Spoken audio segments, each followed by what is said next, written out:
हरे कृष्णा, राधे राधे। स्वागत है आप सभी का गोविंद भजो चैनल पर। आज के इस वीडियो में हम सुनेंगे सोमवार व्रत की कथा। सोमवार व्रत रखने से भगवान शिव सहित पूरे शिव परिवार का आशीर्वाद प्राप्त होता है। इस व्रत को कुंवारी कन्याएं मनचाहे वर प्राप्ति के लिए और सुहागिन महिलाएं अखंड सौभाग्यवती होने के लिए रखती हैं। सोमवार व्रत में भगवान शिव की पूजा के साथ ही व्रत कथा पढ़ना या सुनना बहुत जरूरी माना गया है। तो चलिए कथा शुरू करते हैं। पौराणिक कथा के अनुसार प्राचीन समय की बात है। एक गांव में एक साहूकार रहा करता था। साहूकार धनी था, उसके पास अथाह धन दौलत थी, लेकिन उसकी कोई संतान न थी। साहूकार भगवान शिव को प्रसन्न करने के लिए सोमवार का व्रत रखा करता था। व्रत के दौरान वह विधि पूर्वक भगवान शिव और देवी पार्वती की पूजा सुबह और शाम को प्रदोष काल के समय करता था। शिवलिंग पर दीपक भी जलाता था।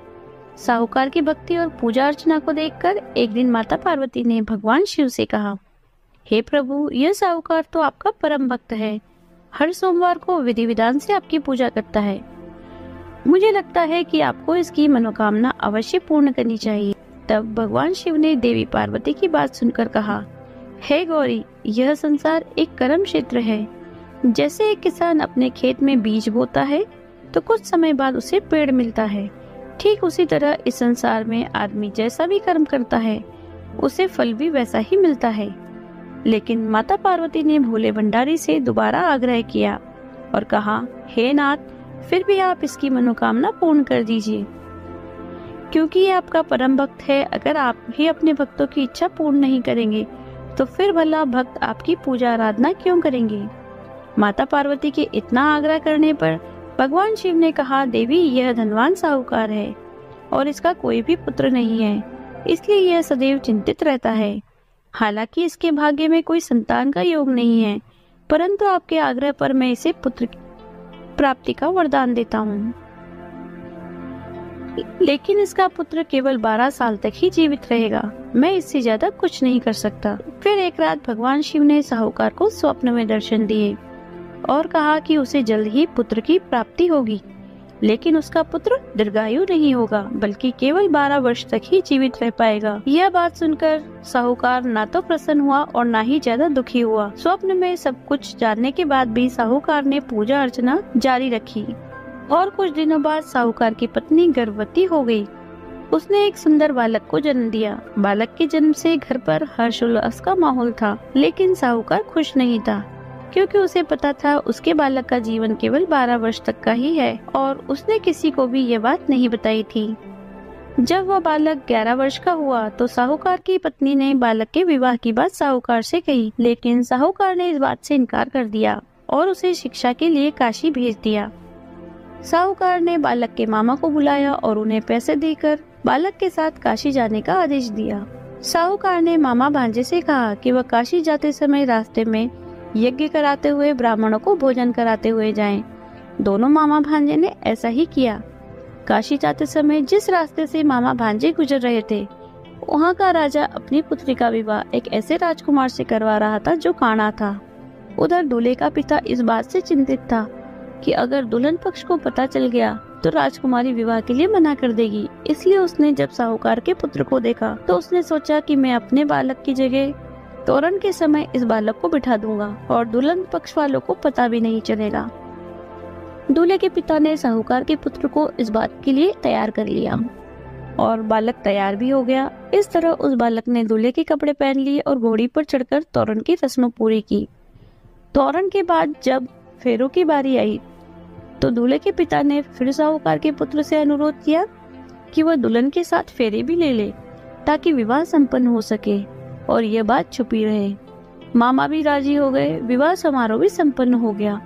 विवाह संपन्न होने के बाद मामा भांजा काशी के लिए प्रस्थान कर गए, परंतु साहूकार के पुत्र ने दुल्हन के कपड़ों पर लिख दिया कि तुम्हारा विवाह तो मुझसे हुआ है, लेकिन तुम जिसके साथ विदा की जाओगी वह एक आंख वाला राजकुमार है। मैं काशी शिक्षा ग्रहण करने जा रहा हूँ।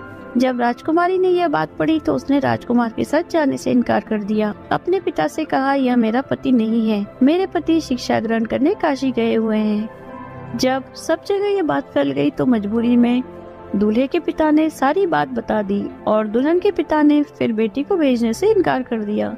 इधर मामा भांजे दोनों काशी पहुंच गए और बालक शिक्षा ग्रहण करने लगा। तब मामा ने यज्ञ करना शुरू कर दिया। जब साहूकार का पुत्र 12 वर्ष का हुआ तब उसने एक दिन अपने मामा से कहा कि उसकी तबीयत ठीक नहीं है और वह सोने जा रहा है। साहूकार का पुत्र अंदर सोने के लिए कमरे में गया तो उसकी मृत्यु हो गई।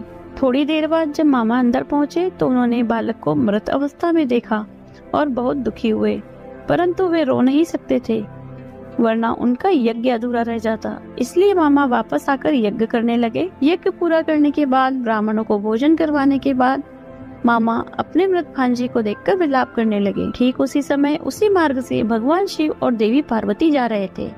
माता पार्वती ने किसी के रोने की आवाज सुनी तो भगवान शिव से कहने लगी, हे प्रभु, कोई मनुष्य रो रहा है, चलिए उसके दुख को दूर करते हैं। तब भगवान शिव और देवी पार्वती मामा के पास गए और उन्होंने जब मृत बालक को देखा तो हैरान हो गए, क्योंकि वह तो भगवान शिव के आशीर्वाद से जन्मा साहूकार का पुत्र था। माता पार्वती ने कहा, हे नाथ, यह तो साहूकार का पुत्र है जिसे आपने केवल 12 वर्ष तक ही जीवन जीने का वरदान दिया था, इसलिए आज 12 वर्ष की आयु पूरी होने पर वह मृत्युलोक को चला गया। देवी पार्वती ने मृत बालक को देखा तो उन्हें दया आ गई और भगवान शिव से हाथ जोड़कर विनती करने लगी, हे प्रभु, बस आप एक बार इस बालक को जीवन दान दे दीजिए, वरना इसके माता पिता जीते जी मर जाएंगे। माता पार्वती के कई बार आग्रह करने पर भगवान शिव ने उनकी बात मान ली और उस बालक को जीवन दान दे दिया। साहूकार का पुत्र जीवित हो गया। मामा भांजे अपने घर की ओर प्रस्थान कर गए। रास्ते में साहूकार का पुत्र उसी शहर से गुजरा जहां उसका विवाह हुआ था। दुल्हन के पिता ने बालक को पहचान लिया और मामा भांजे को लेकर महल में आ गए। दुल्हन के पिता ने एक समारोह किया और अपनी पुत्री को धूमधाम से साहूकार के पुत्र के साथ भेज दिया। उधर जब साहूकार का बालक अपनी पत्नी के साथ घर पहुंचा तो उसके माता पिता अंदर कमरे में बंद होकर बैठे थे। वे सोच रहे थे कि अगर उनका पुत्र सही सलामत वापस नहीं लौटा तो वे भूख प्यास से अपनी जान दे देंगे। तभी बालक के मामा ने कमरे के बाहर आकर उन्हें बताया कि उनका पुत्र जीवित है और विवाह करके वापस आया है। साहूकार ने बालक को जीवित देखा तो खुशी से उसका स्वागत किया और साहूकार का परिवार इस प्रकार खुशी खुशी जीवन व्यतीत करने लगा। यह सब भगवान शिव की कृपा और सोमवार व्रत का ही प्रभाव था कि साहूकार का पुत्र अल्पायु होने के बाद भी दीर्घायु को प्राप्त हुआ। इस प्रकार जो भी भक्त सच्चे मन से भगवान शिव की पूजा करके आज के दिन इस कथा को पढ़ते अथवा सुनते हैं, भगवान शिव उनके सभी दुख दूर करते हैं। इस कहानी को पढ़ने वाले, सुनने वाले, हुंकारा भरने वाले सभी की मनोकामना पूर्ण करते हैं। बोलिए शिव शंकर भगवान की जय, माता पार्वती की जय। ऐसी समाधि लगाई रे मेरा भोला न जागे, ऐसी समाधि लगाई रे मेरा भोला न जागे, भोला न जागे शिव शंकर न जागे, भोला न जागे शिव शंकर न जागे, ऐसी समाधि लगाई रे मेरा भोला न जागे। गंगा जगावे और यमुना जगावे, गंगा जगावे और यमुना जगावे, सरयू ने धारा बहाई रे मेरा भोला न जागे, सरयू ने धारा बहाई रे मेरा भोला न जागे, ऐसी समाधि लगाई रे मेरा भोला न जागे।